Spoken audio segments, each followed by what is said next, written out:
Customs কর্মকর্তা bullet বৈরাগীর বিয়ে বার্ষিকী ছিল গত বুধবার। সেদিন তার স্ত্রী উর্মি হীরার সামাজিক মাধ্যমে তাদের নানা মুহূর্তের ছবি পোস্ট করেন।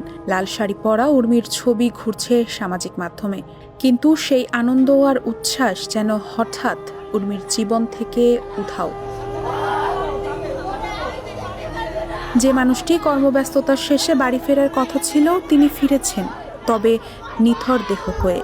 শনিবার সকালে ঢাকা চট্টগ্রাম মহাসড়কের কুমিল্লা সদর দক্ষিণ উপজেলার কোটবাড়ি এলাকার রাস্তা থেকে উদ্ধার করা হয় তার স্বামী বুলেট বৈরাগীর রক্তাক্ত মরদেহ।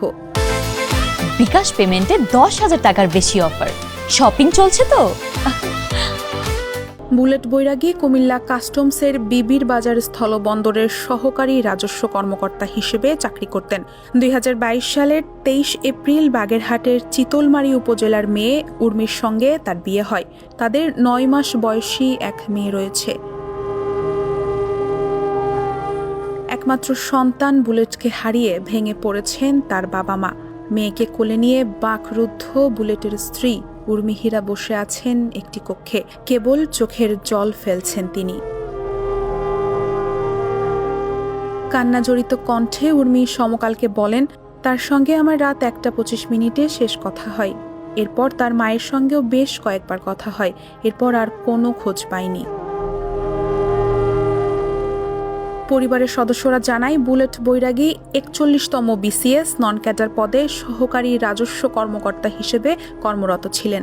গত 11 এপ্রিল বিভাগীয় প্রশিক্ষণ নিতে তিনি চট্টগ্রামে যান।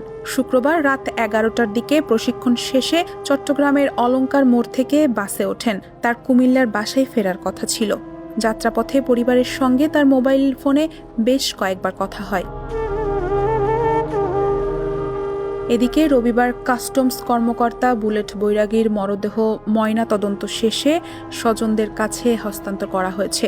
এ সময় বুলেট বৈরাগীর বাবা মা ও স্ত্রী উর্মি হীরার আহাজারিতে পরিবেশ ভারী হয়ে ওঠে। মরদেহবাহী অ্যাম্বুলেন্স জড়িয়ে ধরে কান্নায় ভেঙে পড়লেন বুলেট বৈরাগীর বাবা সুশীল বৈরাগী। তিনি বলেন, কত স্বপ্ন ছিল ছেলেটাকে নিয়ে, তার জন্য কুমিল্লায় ভাড়া বাসা নিয়ে থাকলাম, আর আজ বুকের ধন নিথর দেহ নিয়ে বাড়ি ফিরছি। বেলা 11টায় মরদেহ গ্রহণের পর দুপুর 12টায় কাস্টমস কার্যালয়ে আনুষ্ঠানিকতা শেষে তার মরদেহ গোপালগঞ্জের টুঙ্গিপাড়ার উদ্দেশ্যে নিয়ে যাওয়া হয়। সেখানে তার শেষকৃত্য হবে।